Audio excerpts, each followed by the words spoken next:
how might this affect the transatlantic relations and the EU's own trade strategies with emerging markets? I think, there's a lot of theater. So I think we should not take these communiques or statements at face value, because these communiques are the fruit of tedious negotiations between different parties. And sometimes the message is purely symbolic or verbal with no much consequence. I think behind the scenes, all BRIC powers, chief amongst them, India and China and Brazil and Russia, they are all negotiating now with the Trump White House. That being said, you can negotiate with someone and at the same time publicly criticize him to, put psychological pressure on him. Trump is very good at that himself. He knows that. So he knows that when the BRICS publish a communique in Rio or draft communique, which is very critical of Trump's, quote unquote, trade war tactics, he knows that behind the scene, the same finance ministers or prime ministers are begging him to negotiate with them. So that's not an issue.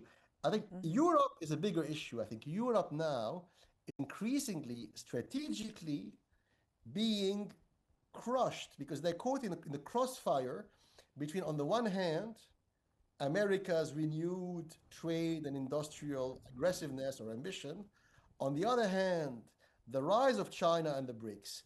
And the poor Europeans are almost caught in the crossfire. They're being hit both by America and by the increasingly competitive BRIC nations. I think BRIC nations now are building civilians and military airplanes which can compete with Airbus, for example, or Dassault or Rolls-Royce, which 10 years ago would have been unthinkable. China now and Brazil are producing brandy and cognac, which are competing with French brands.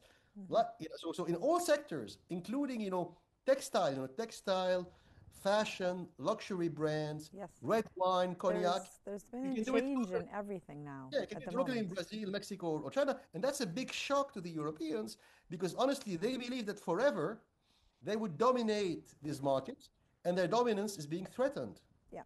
Well, Mr. Huan, given India's increasingly visible role in the BRICS, how is Beijing managing the subtle balance between cooperation and competition with New Delhi in the bloc? Firstly, China looks forward to working with all parties in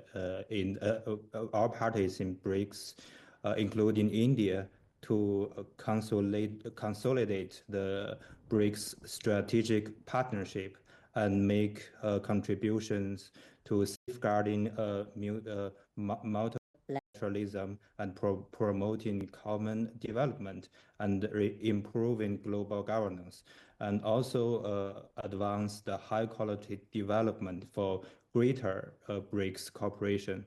And also with India, China also is willing to settle the differences properly.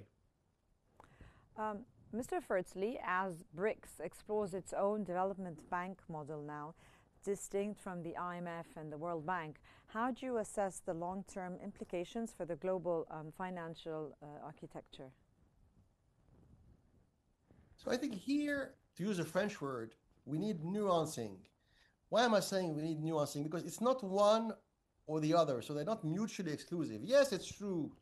The BRICS are, building up slowly but surely their own development bank, supranational development bank tools and institutions, but this will take 50, 70, 80 years, right? And the Chinese, they have something fascinating, really big, which is called the China Infrastructure Investment Bank, which is also, you could say, challenging somehow the World Bank and the IMF, but it's also a very slow process. So what I'm coming at, it won't be one or the other. It will be à la carte. It will be both at the same time and perhaps both cooperating. So sometimes the new BRICS Development Bank and the Chinese Infrastructure Investment Bank, sometimes they will collaborate together with the IMF and World Bank. So which is now it's the AIIB, is that right? Yes. The Chinese, yes. Yes.